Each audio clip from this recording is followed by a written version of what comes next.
अज्ञानतिमिरान्धस्य ज्ञानाञ्जनशलाकया चक्षुरुन्मीलितं येन तस्मै श्री गुरवे नमः। नमः ॐ विष्णुपादाय श्रीगौरप्रियमूर्तये श्रीमते भक्तिवल्लभा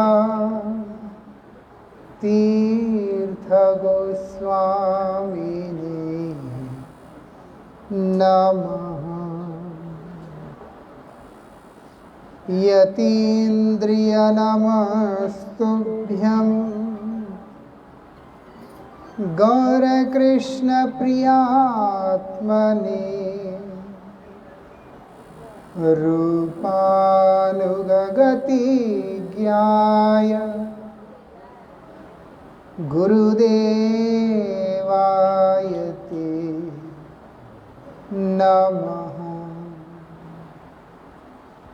गुरुदेवाय ते नमः। पतित पावन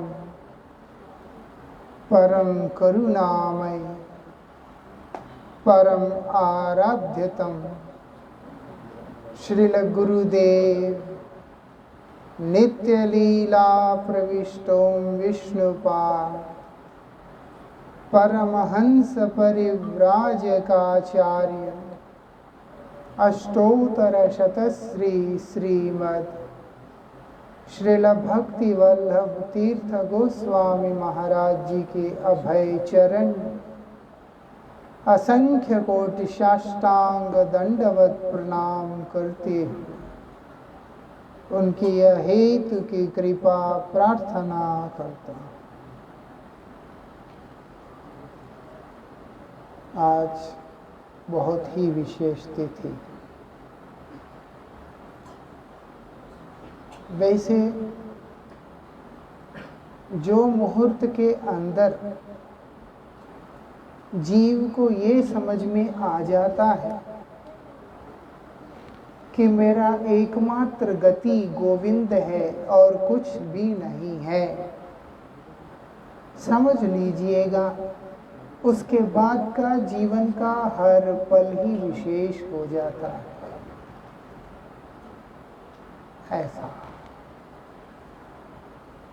नहीं तो जीवन में कोई विशेषता नहीं है, इस जीवन का कोई अर्थ ही नहीं। ऐसा केवल अनर्थ के अतिरिक्त और कुछ भी इस जीवन में होगा ही नहीं। अगर हमारे जीवन में इस बात की जागृति ना हो कि ये जीवन केवल गोविंद के चरणारविंद में समर्पित होने से ही इसकी सार्थकता है। ऐसा बहुत कुछ करने के बाद, सनातन धर्म को स्थापित करने के बाद, बड़े ही अद्भुत ग्रंथ साहित्य आदि की रचना करने के बाद भी जगत गुरु शंकराचार्य जी महाराज एक संदर्भ में बहुत ही ज्यादा जोर दे करके कहते हैं, भज गोविंदम भज गोविंदम गोविंदम भज मूढ़मति। जिसका मति मूढ़ हो रखा है। किसका मति मूढ़ है? जिसको इस बात का समझ नहीं है कि वास्तविकता में ये जीवन की सार्थकता किसमें है। जो गोविंद के चरणों में आश्रय ग्रहण करने को अतिरिक्त और सब कुछ करेगा, बोलते वही मूढ़मति है। ऐसा नहीं, मूढ़ मतलब कुछ करता ही नहीं है, बेवकूफ है ना, परम ज्ञानी है, लेकिन उसका ज्ञान जो है उसे भगवान के चरणों में नहीं जाने दे रहा होता है। ऐसे व्यक्ति का जीवन में विशेष तिथि बोल करके, विशेष बोल करके कुछ भी नहीं हो सकता है।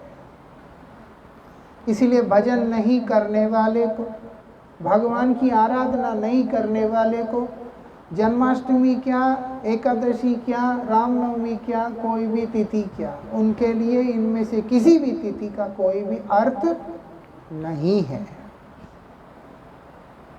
ऐसा बहुत मुश्किल से भगवान की कृपा से ये जीवन हमको मिला है।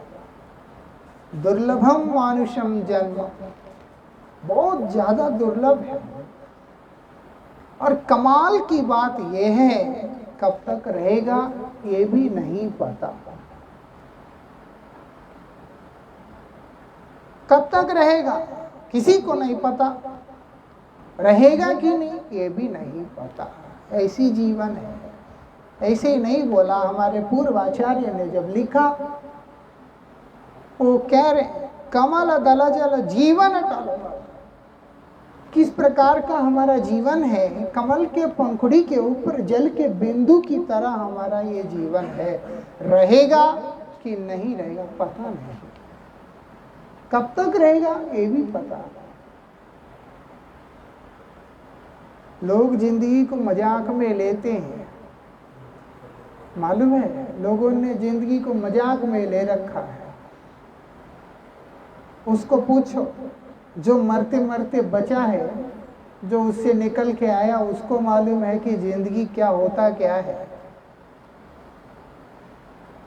ऐसा उससे पूछो जिसके हाथ पांव नहीं है, उसको पूछो जिसको आंख नहीं है।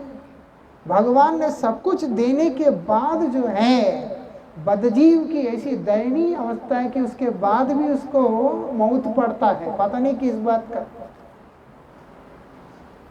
रोते ही रहते जीवन। तो फिर उनके लिए कोई समय विशेष कैसे हो सकता है? जीवन भर रोने वाला व्यक्ति के जीवन में कौन सा ऐसी विशेष पल है? ऐसा शास्त्र कहते हैं, इस चीज को अच्छे से समझ लो। निश्वास नैव विश्वास कदा रुद्धो भविष्य से। अच्छा खासा चलते फिरते आदमी अचानक सांस रुक जाता है। हम लोग जिस पीजीआई में एडमिट थे, हमको तो पता भी नहीं चल रहा है, लेकिन अगल बगल में 2-3 लोग उसी रात को मर भी गए थे।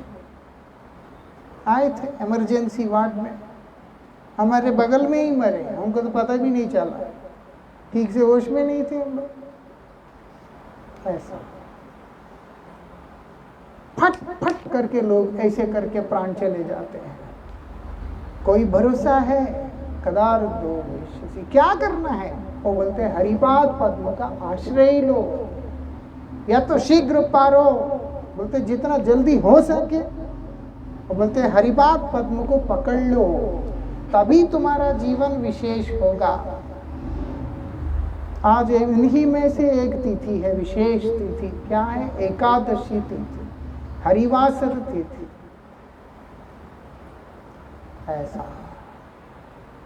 ये तिथि का विशेषता क्या? ये हरिवासर है, भगवान के द्वारा चुना हुआ तिथि है, भगवान के द्वारा कृपा किया गया तिथि है।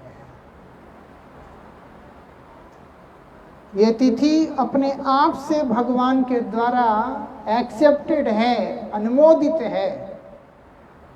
और इसीलिए उस तिथि के दिन कोई अगर भगवत उन्मुख होने का प्रयास करता है, शास्त्र कहते कि अन्य दिनों की अपेक्षा लाखों गुना अधिक लाभ उसको उस दिन होता है। सोचो, भगवान जिसको चयन करते हैं, स्वीकार करते हैं, और उसी का पालन करने पर, उसकी सेवा करने पर, उसकी समाराधना करने पर क्या होता है? अन्यान्य तिथियों की अपेक्षा लाखों गुना अधिक फल भगवान ही कृपा करके प्रदान कर देते हैं। ऐसी विशेषता है।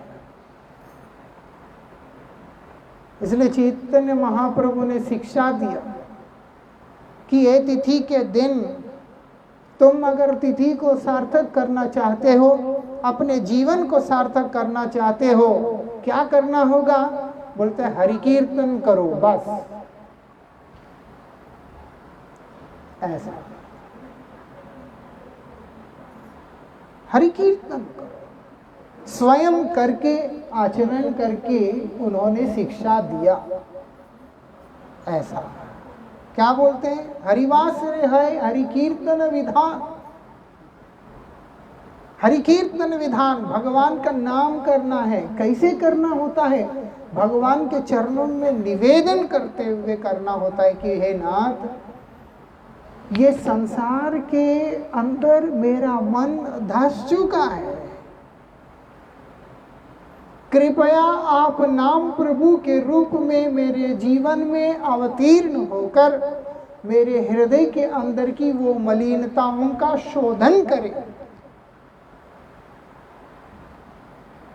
ऐसा तभी ना एकादशी की महिमा समझ में आएगा, तभी ना नाम प्रभु की महिमा समझ में आएगा। ऐसा भगवान को प्रिय है, इसीलिए हम लोग करते हैं जी।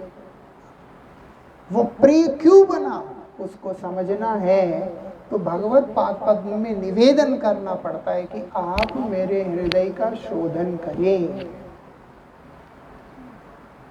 इसको सुधारें। हमारा एक्सीडेंट हुआ, सबको पता ही है। कई लोग हमको बोलते हैं कि हम आपके लिए भगवान से प्रार्थना करते हैं। वो उनका प्यार था, बोल रहे थे, लेकिन मेरा मन से हमेशा लगता था कि मैं उनको बोलूं कि मेरे लिए नहीं है, अपने लिए प्रार्थना करो तुम।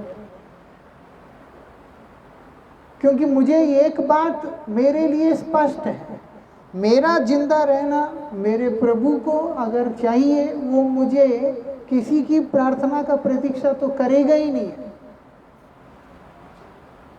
अगर मेरे गुरुदेव चाहते हैं कि मैं जिंदा रहूं तो किसी और को मेरे लिए प्रार्थना करने की जरूरत नहीं है, वो मुझे अपने आप बचा लेंगे, वो साथ में रहते। वो थोड़ा बोलते हैं कि तुम्हें प्यार करने वाला ये बोल रहा है, वो बोल रहा है, वो बोल रहा है, इसीलिए मैं तुम्हारा रक्षा करूंगा। नहीं, हम उनके दास हैं, इसीलिए हमारा रक्षा वो स्वयं ही कर देंगे, जरूरत नहीं है। जो मेरा ये कहना है, इसमें क्या एको है क्या?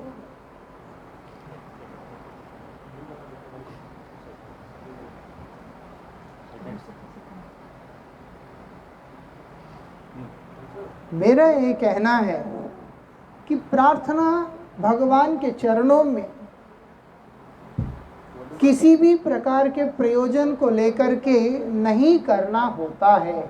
ऐसे प्रार्थना करने वाले लोग कभी भी भगवान की वास्तविक कृपा को नहीं समझ सकते। क्या बात है, मेरा नौकरी नहीं था, नौकरी लग गया, अच्छी बात है। बच्चे का शादी नहीं हो रहा था, शादी हो गया। कल को जब शादी नहीं होगा तो फिर वो इसको छोड़ करके किसी पीर के पास चला जाएगा या किसी और जगह पे चला जाएगा। क्यों? क्योंकि वो केवल अपने मतलब पूरा करने के लिए बैठा है। तुम निष्कपट होकर के तुम्हारे मंगल के लिए भगवान के चरणों में आश्रय ग्रहण करोगे। भगवान की ये विशेषता है कि वो तुम्हारे हर तरह की आवश्यकता का पूर्ति वो स्वयं करेंगे। ये विशेषता है। एक बच्चे ने मुझको बोला था कि मेरा नौकरी लग गया, कुछ तो था, वो काम बन गया मेरा, भगवान का नाम लिया, मेरा तो काम हो गया। मैंने उसको बोला बहुत अच्छा हुआ, लेकिन याद रखना भगवान का नाम इसके लिए करना ही नहीं है,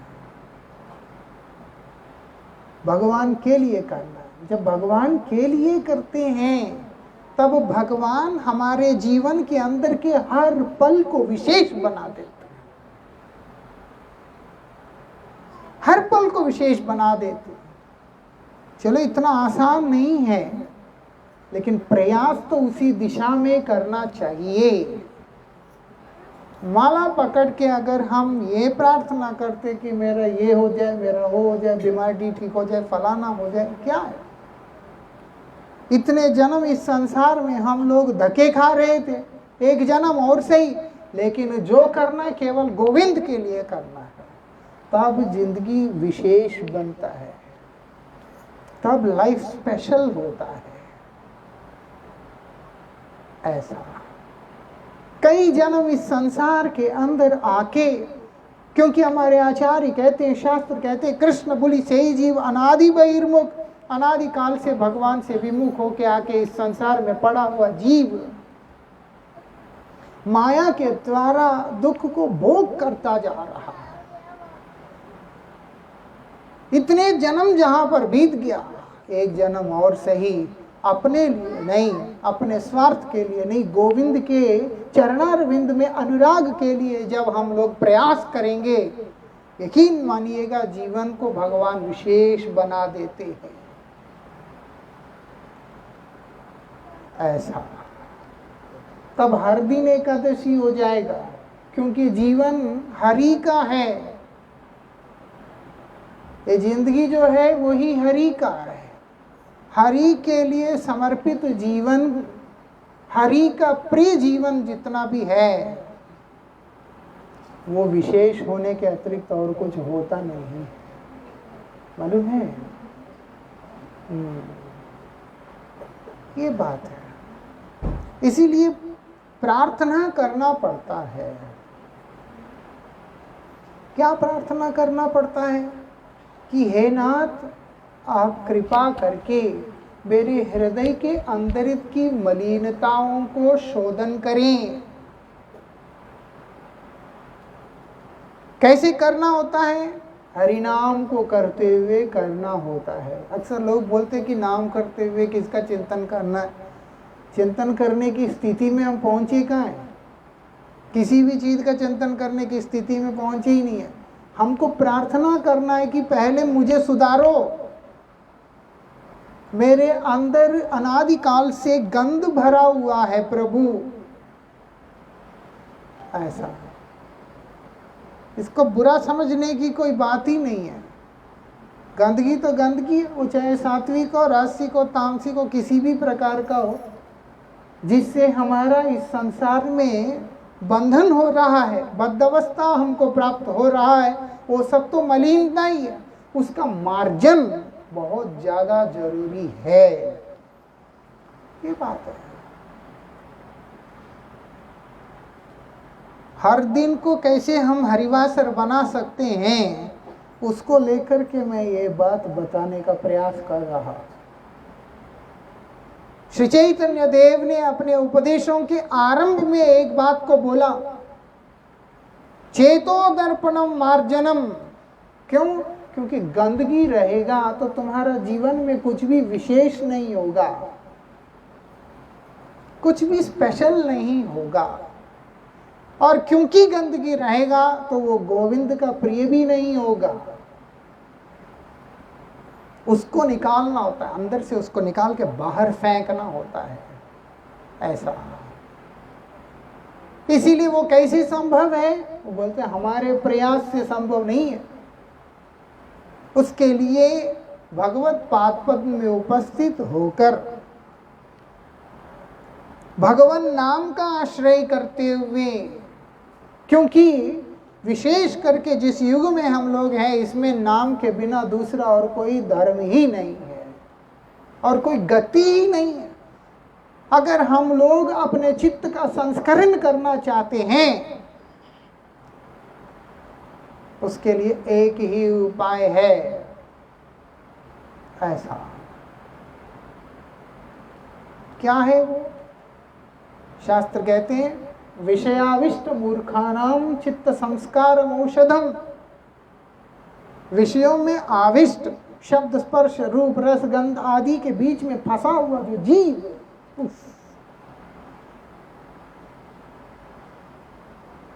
ये बिल्कुल वैसा ही है। खुद कब मर जाएगा पता नहीं, लेकिन दूसरे का सिर पे हाथ रख के लंबा जियो बेटा ऐसे ऐसे करके आशीर्वाद दे रहा है। कोई मतलब है इस बात का? जो आशीर्वाद देने वाला, जो दुआ करने वाला, उसका अपना जिंदगी का ठीक ठिकाना नहीं है, वो कब मर जाएगा। वो दुखी है और वो आशीर्वाद देके बोलते सदा सुखी रहे। अरे ये क्या है? अपने हृदय के अंदर की गंदगी को रख के हम लोग कैसे सुखी रह सकते हैं? अपने जीवन को विशेष कैसे बना सकते हैं? कभी भी नहीं बना सकते। इसीलिए हमारे आचार्यों ने वहां पर बताया कि तुम अपने जीवन को हरि को देना चाहते हो, हरि को समर्पित करना चाहते हो, सबसे पहले क्या करना होगा? हरि नाम का आश्रय लो, हरि नाम का आश्रय लो। क्यों? ये युग में नाम के बिना कोई धर्म ही नहीं, गति नहीं, कुछ नहीं। और नाम का आश्रय लेना मतलब क्या है? इसलिए ऐसा नहीं। मैंने सुना कि किसी सज्जन ने कहा था कि 2-1 माला करने से भी हो जाता है, ज़्यादा माला करने की ज़रूरत नहीं है, मन लगा के करना ये वो, कुछ तो ये सब सुना मैंने। जो भी हो, उसकी अपनी विचारधारा है, जो अगर कहा भी है। बात इधर 1 माला की, बात इधर 16 माला की और 64 माला की नहीं है। बात यहाँ पर है शुद्ध नाम का। शुद्ध नाम करने का है कि जब नाम मुख से निकले हमारे प्रारब्ध आदि सब ध्वंस हो जाए, हम लोग शुद्ध हो जाए और हम लोग भगवत पाद पद्म को प्राप्त करने के लिए उपयुक्त हो जाए, तब हमारा जीवन का कोई अर्थ है। वो नाम हमारे मुख से निकले, उसके लिए हमें जीवन भर का साधन अभ्यास के रूप में करना चाहिए। इसलिए 2 माला नहीं, भगवान का नाम जो है ऐसा नहीं है संख्या सीमित है, लेकिन बद्ध अवस्था में होने के कारण जीव का चित्त का शोधन करने के लिए वो बोलते हैं इतनी संख्या में भगवान का नाम तुम करो। स्वयं हमारे आचार्य श्रील जगत गुरु श्रील प्रभुपाद भक्ति सिद्धांत सरस्वती गोस्वामी ठाकुर ने प्रतिनित्य 3 लाख हरिनाम करके आदर्श दिखाया। हमको कम से कम 16 तो करना ही चाहिए, 32 तो करना ही चाहिए, और अगर 64 कर सकते हैं तो बहुत उत्तम है ऐसा। लेकिन वो करते हुए ये प्रार्थना करना चाहिए कि प्रभु मेरे चित्त का संस्करण करें, इसको शोधन करें, क्योंकि इसमें गंध भर गया है ऐसा। भगवान क्या बोलते हैं? मलिन हृदय से जो है मेरे सेवा नहीं होता। भगवान का सेवा नहीं होता मलिन हृदय से। भगवान मलिन देह को स्वीकार करते हैं। अगर किसी ने नहाया नहीं है भगवान को परेशानी नहीं है, लेकिन किसी का मन गंदा है तो भगवान को परेशानी है।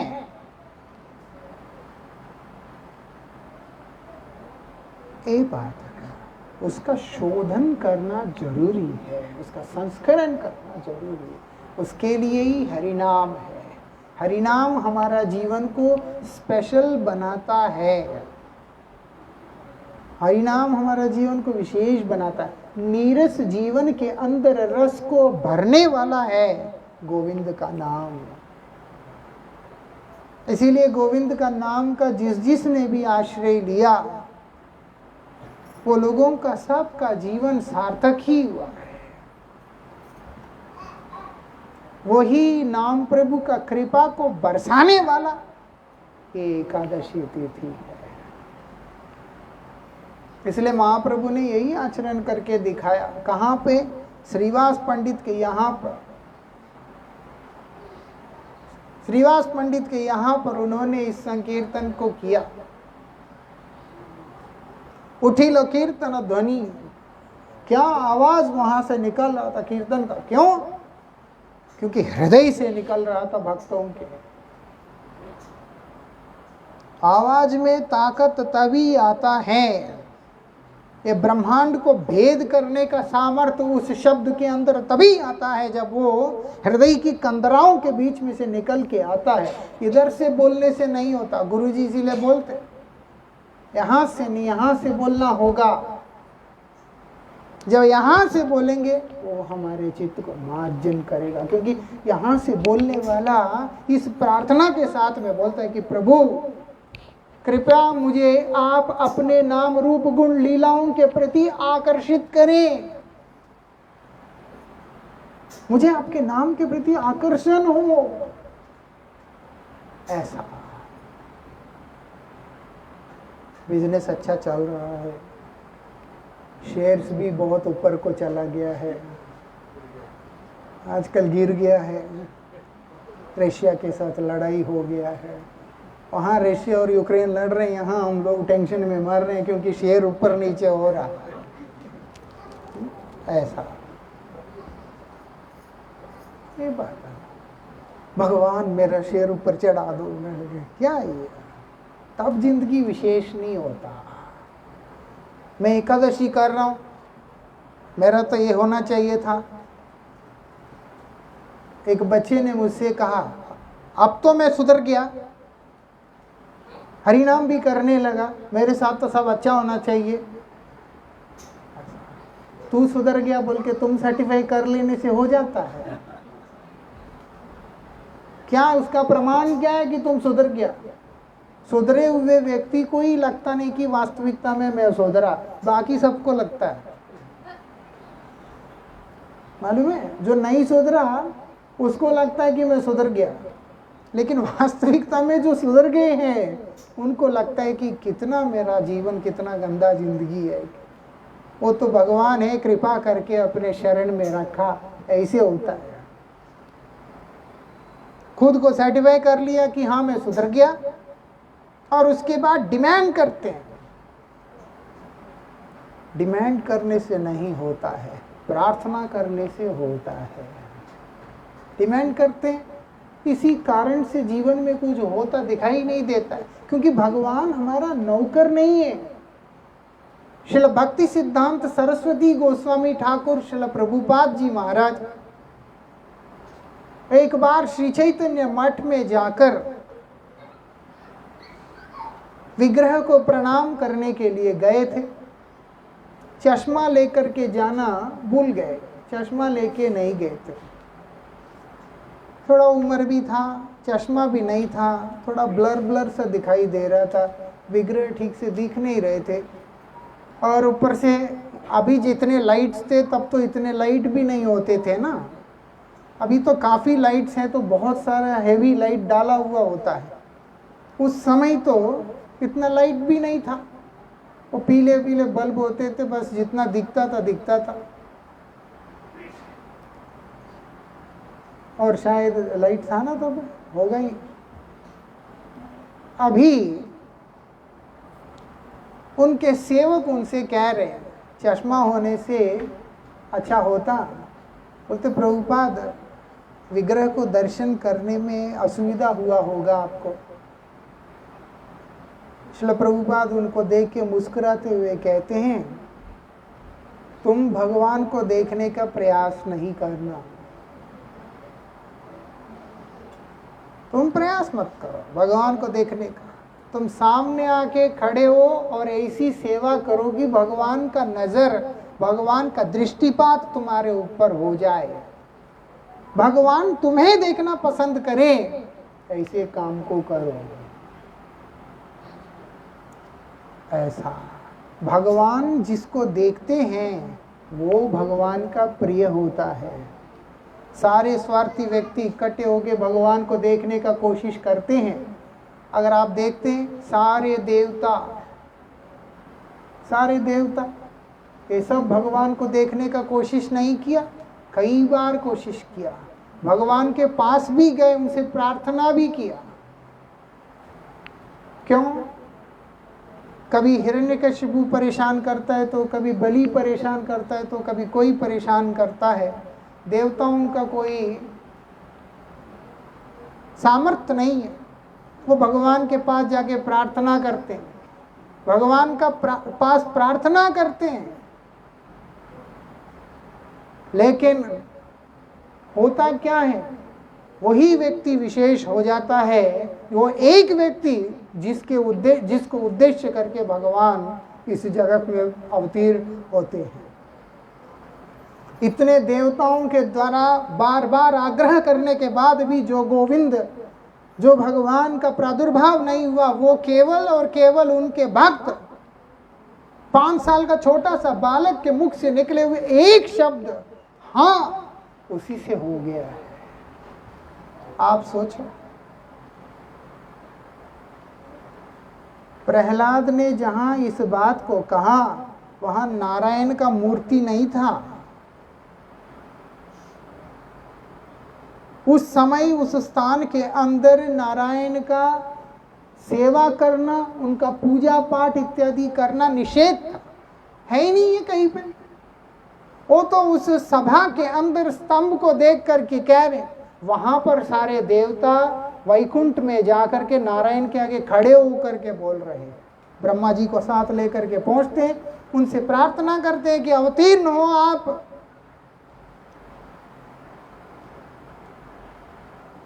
मालूम है, वो तो उनको देख करके बोल रहे हैं कि प्रभु आपको अवतीर्ण होना होगा, हमारा रक्षा करना होगा। और इधर एक बालक, कुछ भी नहीं उसके सामने, विग्रह ही नहीं। एक तरह से देखा जाए तो उसने विग्रह भी नहीं देखा, क्योंकि हिरण्यकशिपु ने जो है वो अपने राज्य से विष्णु विग्रहों को हटा दिया, नहीं पूजा करने दिया, सब हटा दिया वहां से। सब जगह पे भगवान मैं हूं। तो प्रहलाद ने विग्रह देखा ही नहीं, सिर्फ नारद गोस्वामी के मुखारविंद से जो उन्होंने श्रवण किया। इसीलिए बाद में अलग अलग स्थान के अंदर प्रहलाद को दर्शन देने के लिए भगवान ने अलग अलग रूपों में प्रकट हुए हैं। जहाँ जहाँ प्रहलाद का इच्छा था कि मैं आपको ये रूप दर्शन करना चाहता हूँ, तो भगवान वहाँ उस रूप में उनको दर्शन दिया। पहले तो विग्रह थे ही नहीं, हिरण्यकशिपु ने रखने ही नहीं दिया। केवल नारद गोस्वामी के मुख से उन्होंने भगवान के महिमा को श्रवण करके, भगवान के नाम को ग्रहण करके उसी को करते रहे। और इतना निष्ठा, इतना समर्पण, इतना भाव है कि प्रहलाद महाराज स्तंभ को देख के कह रहे हैं कि हाँ, मेरे नाथ तो यहाँ पर है। लेकिन एक तरफ सारे देवता वैकुंठ में जाके भगवान को देख करके बोल रहे हैं कि प्रभु कृपा करके अवतीर्ण हो। भगवान किसके हुए? बोलते प्रहलाद के हुए। इसीलिए अगर विशेषता किसी की है तो वो केवल प्रहलाद की विशेषता है। प्रहलाद विशेष हुए ऐसा क्यों? देवताओं का प्रार्थना अपने स्वार्थ के लिए था, उनको अपना पद से च्युत होने का डर था। प्रहलाद के अंदर तो ऐसी कोई चीज ही नहीं है, शुद्ध हृदय से केवल भगवान को पुकार रहा है, भगवान के ऊपर निर्भर हो रहा है। भगवान प्रहलाद के हो गए हैं, ऐसे हो गए हैं। प्रहलाद को बोलते हैं त्वत्समो नास्ति मद्भक्त भुवनत्र, त्रिभुवन में तेरे जैसा मेरा और कौन भक्त होगा। ऐसा, और मेरे आने में देर हो गया बेटा, क्षमा करना तुम मुझे। भगवान जिसको ऐसे कहे उसी का जीवन विशेष है। तिथियों में जैसे एकादशी आदि विष्णु तिथियों को हरिवासर कहते हैं, ऐसे महापुरुषों को हरिदास वर्य जैसे भाव से देखा जाता है। हरिदासों में जो वरिष्ठ है, सर्वश्रेष्ठ है, ऐसे ऐसे होते हैं। हमको उस अवस्था को हमने अपने जीवन में लेके आना है जहां पर भगवान के हम प्रिय बने, तब जाके जीवन की कोई सार्थकता है, कोई मतलब है। छोटी छोटी चीजों के लिए रोते रहना, ऐसा आप लोग नहीं, लेकिन दुनिया में बहुत सारे ऐसे व्यक्ति हैं छोटी छोटी चीजों के लिए रोते रहना, क्यों रोना? भगवान नहीं है साथ में रक्षा करने के लिए? है, सब समय है। ऐसा कोई समय ही नहीं है कि भगवान नहीं है। जिस प्रकार से इस जगत के अंदर कोई ऐसा स्थान होगा जहां वायु का अस्तित्व ना हो, या नहीं है तो जितना ऊंचा तक आदमी प्रयास करके चढ़ सकता है वहां तक हवा है, कम हो सकता है, लेकिन ऐसा है ही नहीं कि जहां हवा नहीं है, वो तो मर ही जाएगा। उसी प्रकार से भगवान और भगवान का कृपा भी ऐसा कोई स्थान ही नहीं है जहां पर है ही नहीं। वो जिस व्यक्ति ने अनुभव किया है, जो मुहूर्त में अनुभव किया, उसी के लिए वो मुहूर्त विशेष हो जाता है। ऐसे विशेषता हमारे जीवन में संगठित हो, उसके लिए भगवान ने कृपा करके जिन जिन रूपों में अवतीर्ण हुए, जिन जिन तिथियों को स्वीकार किया, उन्हीं तिथियों को हरिवासर कहते हैं। आज का दिन क्योंकि रोज हम लोग कर नहीं रहे, तो इसीलिए भगवान ने आज का दिन को ऐसा बना दिया, ठीक है ये तिथि को मैं स्वीकार किया। उस तिथि के दिन अगर हम लोग विशेष रूप से भगवान की आराधना कर सकते हैं तो भगवान उसको अपना लेते हैं, चल आ जा तुम मेरे पास, ऐसा। और जो इस चीज को समझ करके करने का प्रयास करता है, भगवान उसके हो जाते हैं, भगवान उसी को हो जाते हैं। मैं तुम्हारा हूं, बस एक बात है। इसीलिए हरिनाम करना और अपने जीवन को सार्थक करना, अपने जन्म को सार्थक करना, ये मनुष्य जन्म को वृथा नहीं गंवाना चाहिए, है ना। जीवित रहेंगे, भजन करेंगे तो ही हमारा सेवा को भगवान भी स्वीकार करेंगे। भगवान मजबूर नहीं है कि भगवान किसी का भी सेवा को स्वीकार कर लेंगे, जबरदस्ती भी नहीं है। जबरदस्ती भी नहीं है कि भगवान को कोई जबरदस्ती करके सेवा कर लेगा, वो भी संभव नहीं है। आप देखेंगे विदुर विशेष हुए हैं, दुर्योधन विशेष नहीं हुआ। अरे राजपुत्र है, दुर्योधन को राजा कहा गया। संजय जो है दुर्योधन को राजा संबोधन कर, क्योंकि धृतराष्ट्र को संतुष्ट करना है। दुर्योधन रहता भी ऐसा ही था, दुर्योधन राजा की तरह रहता था। और एक तरह से देखा जाए इस संसार के अंदर लीला में दुर्योधन भगवान श्री कृष्ण के वो भी लगते हैं कि दुर्योधन की जो पुत्री है लक्ष्मणा, वो भगवान श्री कृष्ण के पुत्र सांब के साथ में उनका विवाह हुआ। जाम्बवती का जो पुत्र है, रिश्ता भी है समधी जैसा रिश्ता है।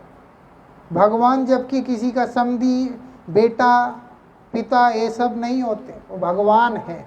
लेकिन जगत में जब लीला किया इतना कुछ हुआ। और बलदेव भगवान के अभिन्न है और बलदेव जी के शिष्य है दुर्योधन। बहुत सारे कारण हैं कि दुर्योधन का सेवा को भगवान ने स्वीकार करना है, लेकिन भगवान ने ग्रहण नहीं किया। भगवान ने कोई भी सेवा को ग्रहण नहीं किया। किसका ग्रहण किया? विदुर के यहाँ पर जाकर के ग्रहण किया। क्यों? और कहीं जाके लेते, विदुर के यहाँ जाके क्यों? क्योंकि भगवान जो है भावग्राही है, भक्ति के द्वारा वशीभूत होते हैं, आकर्षित होते हैं। वो भक्ति जिसके जीवन में प्रादुर्भूत हो गई, समझ जाइएगा कि वही व्यक्ति का जीवन विशेष है। ऐसे हमारे हृदय के अंदर उस स्वच्छ निर्मल भक्तिमय भाव को प्रकट करने वाली जो तिथियां हैं, उनमें से एक तिथि आज का तिथि है एकादशी तिथि। ऐसा भगवान ने इशारा किया, मेरा प्रिय तिथि है, चिंता मत करो, भजन तो करो। पूरा दिन मेरा ये कहना है 30 दिन अगर हम अपने लिए भजन करते हैं, रोते हैं, जो मर्जी करते हैं, केवल एकादशी के दिन अगर हम भगवान के लिए रो सके और नाम कर सके तो फिर भगवान से रहा नहीं जाता है। भगवान हमको कृपा करके उठा लेते हैं, क्योंकि भगवान जो है पक्षपाती नहीं है कि मैं केवल इसको लूंगा उसको नहीं लूंगा, ऐसा नहीं है। जो व्यक्ति अपने हृदय से भगवान के चरणों में निवेदन करता है कि प्रभु आपके बिना मेरा कोई गति नहीं है, बस मेरा एकमात्र जीवन का आधार आप हैं, तब भगवान से फिर रहा नहीं जाता। वो आकर के उसको उठा लेते हैं और उसके जीवन को विशेष बना देते हैं। सूरदास जी महाराज जन्म से अंधे हैं, जन्म से अंधे हैं, लेकिन कितना बड़ा भक्त हैं आप चिंता करो। सूरदास जी के साहित्य के ऊपर बड़े बड़े विद्यालय के अंदर जो है वो चलता है, अनुसंधान चलता है। वो लोग रिसर्च करते हैं, व्याकरण को लेकर के करते हैं, मालूम है, लैंग्वेज के ऊपर और उसके बाद ग्रामर के ऊपर, इन सब चीज़ों के ऊपर भी जो है पीएचडीयाँ होते रहते हैं। संस्कृत व्याकरण पे भी होता है, ऐसा नहीं है केमिकल या और मैकेनिकल इलेक्ट्रिकल इन्हीं में होता है ना, भाषा में भी होता है, व्याकरण में भी होता है, हर चीज में होता है, चरित्र में होता है, कई सारी चीजों में होता है। और सूरदास जी जैसे महान व्यक्तित्व, उनके पदों के ऊपर बड़े बड़े विद्यालयों के अंदर रिसर्च भी होता रहता है। क्या आता है उनको? अंधे हैं जन्म से, जो हृदय के अंदर के उद्गार थे उसको निकाल करके ऐसे ही उन्होंने गा डाला, और वो इतने महान भक्त हुए। एक दो असंख्य भक्त हुए ऐसे, जागतिक रूप से बहुत बड़े विद्वान इत्यादि नहीं है, लेकिन परमार्थिक जगत के धनी। कारण क्या है? क्योंकि भगवान के अच्छे प्रिय पात्र बने हैं। ऐसा हमारा जीवन में ऐसी तिथि आएगा, ऐसा समय आएगा जब हम लोग हृदय से भगवान के चरणों में ये प्रार्थना करते हैं कि नाथ आपके बिना मेरा कोई गति नहीं है, मेरा आपके बिना कोई सहारा नहीं है। किस लिए नहीं है? क्योंकि मेरा चित्त तो मुझे इस संसार की तरफ खींचता जा रहा है, खींचता जा रहा है। उसके परिणाम में संसार के दलदल में फंसकर मैं केवल दुख को ही अनुभव कर रहा हूँ, सुख को तो मैं अनुभव कर नहीं पा रहा। अरे इतने एकादशियां, इतने जन्माष्टमियां, इतने सारे रामनवमी आदि व्रतों को करने के बाद भी मेरा चित्त जो है मुझे विचलित कर देता है।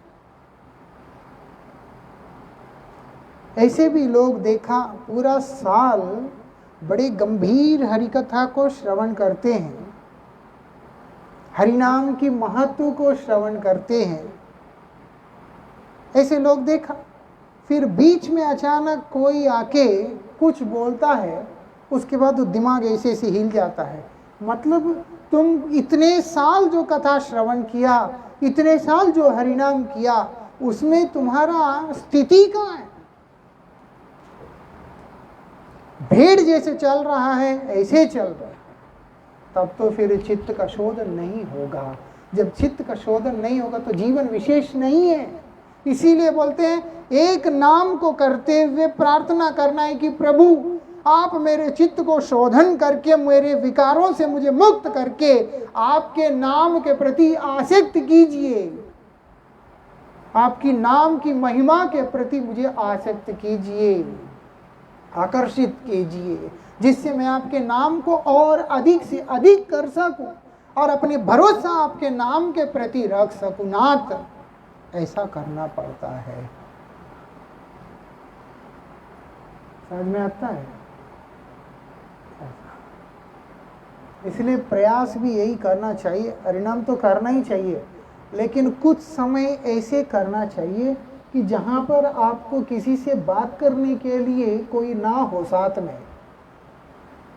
नहीं है तो कई बार पता नहीं होता, मान लो लेके अच्छा अच्छा ठीक है, उधर क्या चल रहा है, ऐसा एक्सीडेंट हुआ, ठीक, ऐसा नहीं। कुछ समय ऐसे निकालना पड़ता है जहां पर केवल हम हैं, जहां पर हम नाम को करते रहे और भगवान के साथ में अपने आप को जोड़ने का एक प्रयास में लगे हुए हैं। हमारे गुरुजी अक्सर बोलते थे, ध्यान से ऐसी 2-4 माला ऐसे करना होता है जहाँ पर एक एक नाम जो है हम लोग सुन सुन करके बोल रहे हैं ध्यान से। और कई परम विद्वानों ने कंक्लूजन पे पहुंचा दिया कि गुरुजी ने कहा 2-4 माला करने से हो जाता है।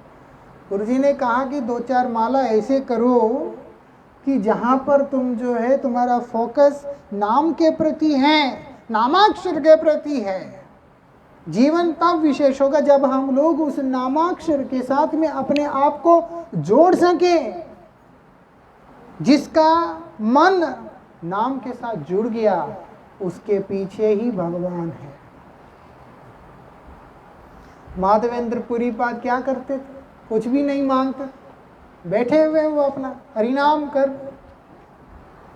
और भगवान सब कुछ कर रहे हैं। और भगवान उनको बोलते हैं, मैं तो इंतजार ही कर रहा था कि कब आएगा माधवेंद्र पुरीपाद, कब मुझे यहाँ से निकाल के मेरा सेवा संस्करण को जो है करेगा, सेवा आरंभ करेगा। मैं तो कब से इंतजार कर रहा हूँ तुम्हारा। स्वयं आते, सनातन गोस्वामी के पास मदन मोहन जी स्वयं आए। ये लोगों ने सबने किया क्या है? नाम ही किया है। इसीलिए इन सब का जीवन विशेष है। ऐसा आज जैसे हरिवासर तिथि, ऐसे वो लोग सारे हरिदास वाले हैं, सब भगवान के प्रिय है। तिथि विशेष हुआ, एकादशी इतना विशेष हो गई है एकादशी तिथि। आज के तिथि में जो व्यक्ति भगवान का नाम करेगा उसको अनंत फल प्राप्त होता है। आप देखो अम्बरीश महाराज है, क्या किया उन्होंने? तपस्या किया, यज्ञ किया, क्या किया, जिसके कारण उनका इतना विशेष महिमा हुआ। एकादशी व्रत का पालन किया, हरिवासर तिथि का पालन किया उन्होंने। उत्पन्न एकादशी से शुरू करके उत्थान एकादशी तक मथुरा मंडल में रहते हुए उन्होंने इस चीज को, मधुवन के अंदर इस चीज को पालन किया उन्होंने। एकादशी व्रत नियम से पालन करना, उसका परिणाम में क्या हुआ? दुर्वासा जैसा ऋषि, साधारण ऋषि नहीं है। दुर्वासा ऋषि साधारण नहीं है। लक्ष्मण जी के पास आके कहते कि मुझे अभी राम जी से मिलना है, तो उनको मिलाने के लिए ले जाना पड़ा।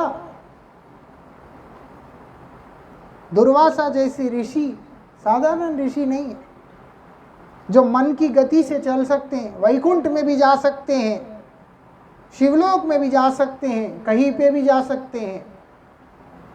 और वो दुर्वासा ऋषि अम्बरीश महाराज के सामने कुछ भी नहीं कर पाए हैं। उनका शक्ति, उनका सामर्थ्य सब निष्क्रिय हो गया। क्यों? क्योंकि अम्बरीश महाराज हरिदास हैं, उनका जीवन विशेष है। सुदर्शन चक्र पीछे चला गया, दौड़ने लगा।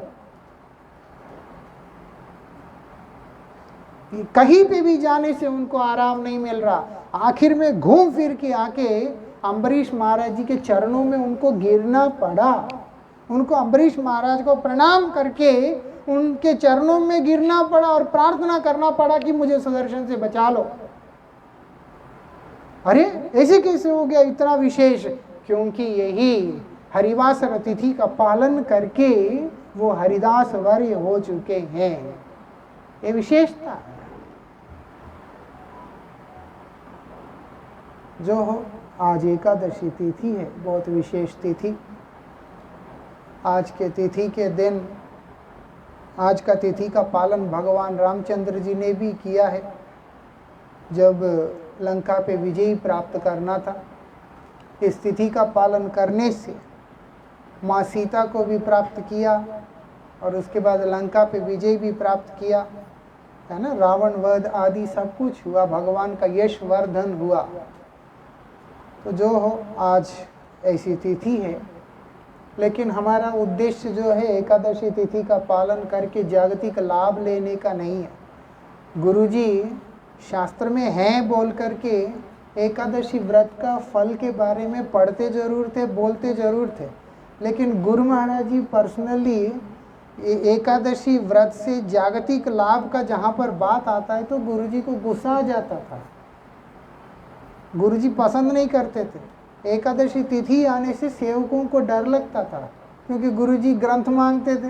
वो ग्रंथ देखने के बाद उसमें जब लिखा रहता है ये एकादशी करने से ये मिलेगा, वो एकादशी रखने से ये मिलेगा, गुरुजी को अच्छा नहीं लगता था। फिर एकादशी केवल भगवान की प्रसन्नता के लिए करना चाहिए, और ये समझ के करना चाहिए कि मेरा जीवन कब तक है मुझे नहीं मालूम।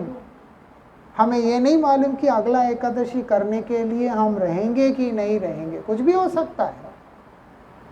इसीलिए हर तिथि को, हर दिन को हम लोग अपने जीवन का अंतिम दिन समझकर जितना अधिक उत्साह के साथ कर सके तो उतना अधिक उत्साह के साथ में हमें करना चाहिए। उतने अधिक उत्साह के साथ हमें करना चाहिए, तब हम लोगों को लाभ होगा। वांछा कल्पतरुभ्यश्च कृपा सिंधु पतितानां पावनेभ्यो वैष्णवेभ्यो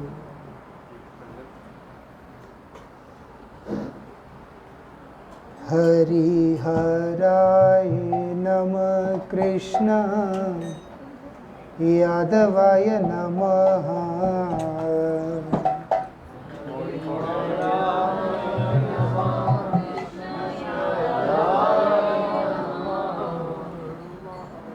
यादवाय माधवाय केशवाय नमः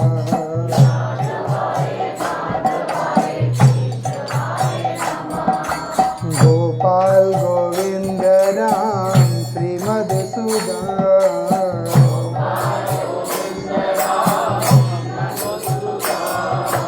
गोपाल गोविंद राम श्री मधुसूदन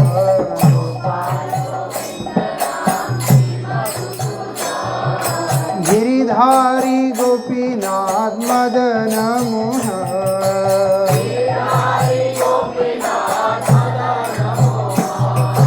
गिरिधारी गोपीनाथ मदन मोहन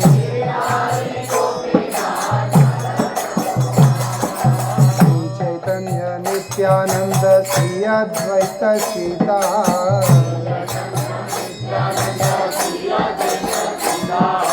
हरि गुरु वैष्णव भगवत गीता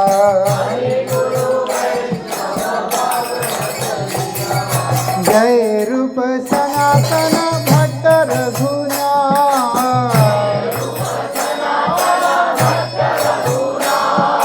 जय रूप सनातन भट्ट रघुनाथ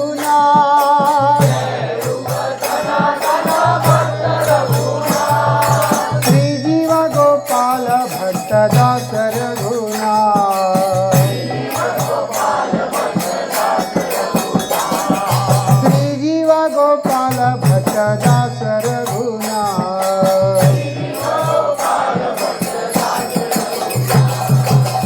छाय गोसाई करी चरण वंद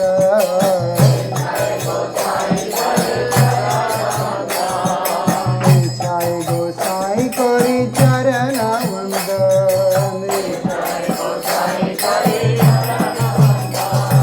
जहाँ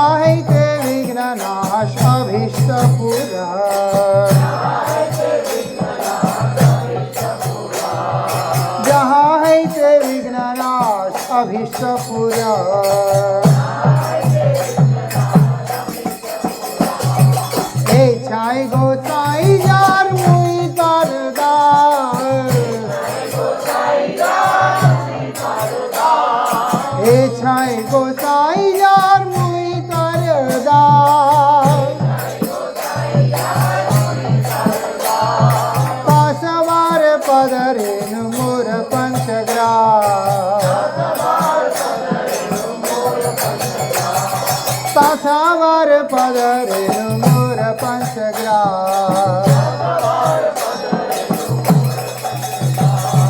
कांदेर चरण सेवी भक्त सनेवा,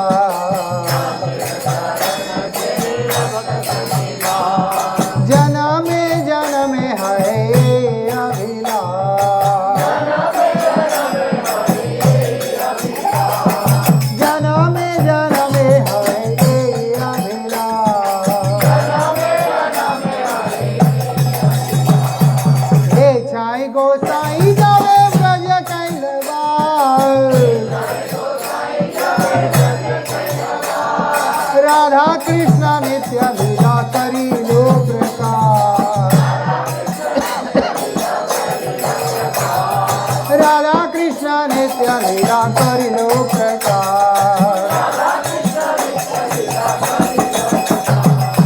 आनंदे बोलो हरि भजो वृंदावन। भगवान का नाम आनंद से बोलना है, रो रो के नहीं बोलना है। रोना मतलब ये नहीं कि आंखों से रोना, धर्मार्थ काम मोक्ष की वांछा ही अपने आप में रोना है। रो रो के साधन करने वाला व्यक्ति का जीवन में रोना ही रह जाता है। रोना मना नहीं है, लेकिन मैं रो रहा हूं अपने दुर्भाग्य के कारण, इसका समझ तो होना चाहिए। रोना बुरा नहीं, नासमझपना जो है वो खराब है। जिसका जीवन के अंदर समझदारी नहीं है, उसका जीवन विशेष नहीं होता, उसके लिए कोई तिथि विशेष नहीं होती। इसीलिए हमारे आचार्य कहते हैं, आनंदे बोलो हरि भजो वृंदावन, श्री गुरु वैष्णव पदे मजैया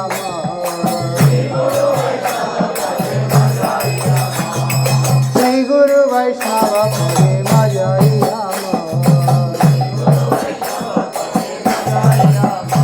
वो आनंद कहाँ से आता है? आनंद से हरिनाम करने का योग्यता कब प्राप्त होता है? जिसका मन गुरु वैष्णव के चरणों में रम गया है, जिसके अंदर गुरु वैष्णव के प्रति समर्पण का भाव है, प्रेम का भाव है। वैष्णव में भी प्रेम रखना पड़ता है, ऐसा गुरुनिष्ठा होना जरूरी है, लेकिन गुरुनिष्ठा व्यक्ति को अगर संकीर्ण बनाता है तो वास्तविकता में उसके अंदर गुरुनिष्ठा तो आया ही नहीं है। ऐसा गुरु वैष्णव में रति होना जरूरी है, तब जाकर के नाम जो है आनंद से निकलता है। क्यों? हृदय निर्मल हो जाता है, मल रहित हृदय से, शुद्ध हृदय से निकला हुआ भगवान का नाम केवल आनंद देने के अतिरिक्त और कुछ करता ही नहीं। मालूम है? श्री गुरु वैष्णव पदे मजाइया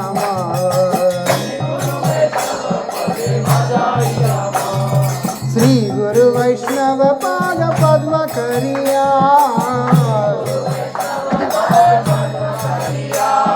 श्री गुरु वैष्णव पाद पद्म करिया, हरि नाम संकीर्तन करे नरोत्तम दास, हरि नाम संकीर्तन करे नरोत्तम दास। लीतो नरसिंहा परतो नरसिंहा, ईतो नरसिंह परतो नरसिंह यतो यतो यामि ततो नरसिंह यतो यतो यामि ततो नरसिंह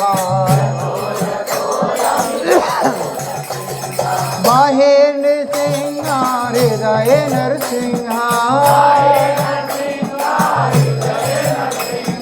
बाहे नरसिंह हृदय नरसिंह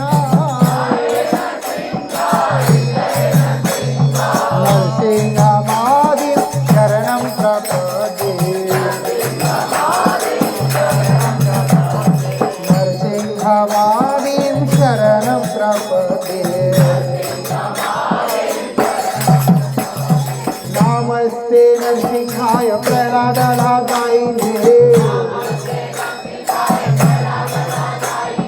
नमस्ते नरसिंहाय प्रह्लादाय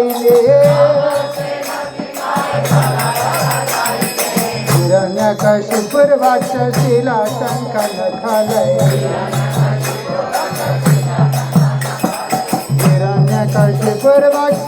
हिरण्यकशिपुर्वाक्षशिलाशङ्खनखलय वागीश यस्य वदने लक्ष्मीर्यस्य च वक्षसि वागीश यस्य वदने लक्ष्मीर्यस्य च वक्षसि यशास्ते हृदय संवितं नृसिंहमहं भजे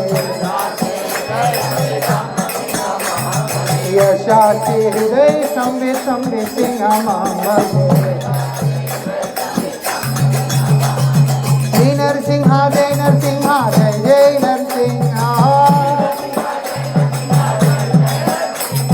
श्री नरसिंह जय नरसिंह जय जय नरसिंह प्रहलादेश जय पद्ममुख पद्मवृंद प्रहलादेश जय पद्ममुख पद्मवृंद नरसिंह जय नरसिंह जय जय नरसिंह श्री नरसिंह जय नरसिंह जय जय नरसिंह श्री नरसिंह जय नरसिंह जय जय नरसिंह प्रहलादेश जय पद्ममुख पद्मवृंद प्रहलादेश जय पद्ममुख पद्मवृंद प्रहलादेश जय पद्ममुख पद्मवृंद प्रहलादेश जय पद्ममुख पद्मवृंद श्री नरसिंह जय नरसिंह जय जय नरसिंह श्री नरसिंह जय नरसिंह जय जय नरसिंह जय नरसिंह देव जय नरसिंह देव नरसिंह देव जय नरसिंह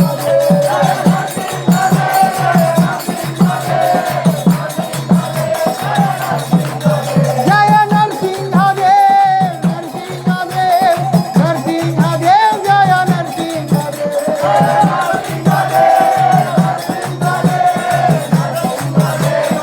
जय प्रहलाद महाराज जय प्रहलाद महाराज प्रहलाद महाराज जय प्रहलाद महाराज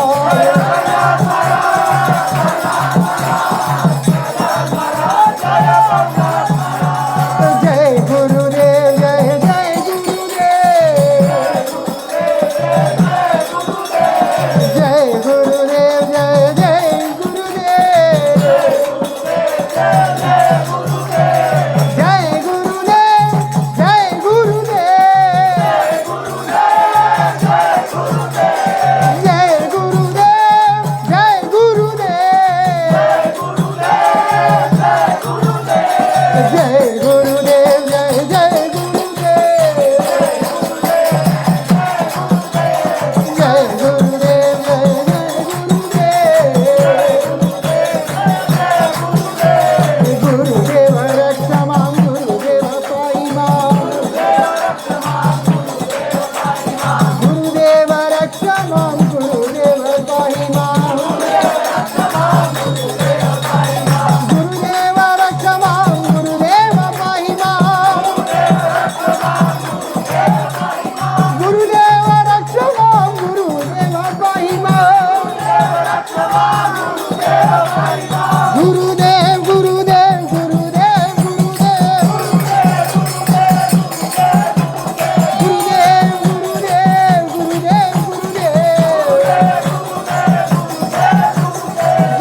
कई लोगों ने पूछा था एक्सीडेंट के बाद आपको कैसे अनुभव हो रहा है, मैं बेचारों को लगा कैसे फील हो रहा है। मैं एक ही बात कहना चाहूँगा, जीवन में कोई रहे ना रहे कोई फर्क नहीं पड़ता है। कभी किसी के रहने ना रहने से चिंता नहीं करना। कोई रहे ना रहे दुनिया में, जीवन में कोई फर्क नहीं पड़ता। अगर हमारे साथ में गुरुदेव हो, अगर हमारे साथ में हरि नाम हो, हमें और कुछ ज़रूरत ही नहीं है। हम तो इस बात को अच्छी तरह से समझता है, लेकिन ये एक्सीडेंट के बाद गुरुजी ने और भी अच्छी तरीक़ा से इस बात को सिखाया। इसलिए जो है मैं अपने सभी स्नेही मित्रों को, गुरु भाइयों को, भक्तों को यही कहना चाहूँगा, जीवन में कुछ भी होता है डरना नहीं। कोई जीवन में आता है या कोई जीवन से चला जाता है, डरना नहीं है। वो मुझे पसंद नहीं करता या वो मुझे नफरत करता है, कुछ करता है, जाने दो, कोई बात नहीं, क्या जाता है। हमारा जीवन में कोई आए ना आए, रहे ना रहे, कभी भी डरिएगा नहीं। कोई भी परिस्थिति से विषम परिस्थिति भी आता है, डरना नहीं। गुरुजी साथ हैं, हरिनाम साथ है, वो हमारा हमेशा रक्षा करता रहेगा। उसके रहने, जिसके रहने से हमारा रक्षा होता है। समस्या यही है कि हम उसी जगह पे उदासीन रहते हैं, वो ठीक नहीं है। उत्साह हरिनाम में रखना, उत्साह गुरुदेव में रखना, गुरुदेव की सेवा में रखना, हरिनाम की सेवा में रखना। उसके बाद का सारा काम गुरुदेव देखेंगे, भगवान देखेंगे। हमें कुछ सोचने की ज़रूरत नहीं है। हमारा रक्षा हर स्थिति में साथ रह के वो लोग करेंगे। इसीलिए भरोसा कीजिएगा, किसी चीज़ को लेकर के उदास मत होइएगा। फलाना नहीं है, ये चला गया, ये बीमार है, वो ये है, कोई बात नहीं। हर व्यक्ति इस संसार के अंदर अपने अपने प्रारब्ध लेकर के आता है। हमारे रो पीटने से किसी की बीमारी भी जाता नहीं, कोई ठीक भी नहीं होता है। कितने लोग रोए थे, लेकिन हम ठीक हुए। जितना होना था, जिस समय से होना था, उसी समय से हुए और उसी समय से हो रहे हैं। इसलिए हम लोगों का एक ही उद्देश्य होना चाहिए, हमारा जीवन प्रभु के चरणों में समर्पण। तभी हमारा जीवन का एक अर्थ है, परमार्थ है। इसीलिए हरिनाम का आश्रय लेना, गुरुदेव का आश्रय लेना और हरिभजन करते रहना, उसी से मंगल होगा। जय श्री श्री गुरु गौरंग गंधर्विका गिरिधार, श्री श्री राधा मदन मोहन, श्री राधा गोविंद, श्री राधा गोपीनाथ, श्री राधा गोकुलानंद, पंचतत्वात्मकम श्री गौर हरि की जय। पतित पावन परम करुणामय परम आराध्यतम श्रील गुरुदेव नित्य लीला प्रविष्टोम विष्णुपाद परमहंस परिव्राजकाचार्य अष्टोत्तर शतश्री श्रीमद श्रील भक्ति वल्लभ तीर्थ गोस्वामी महाराज की जय।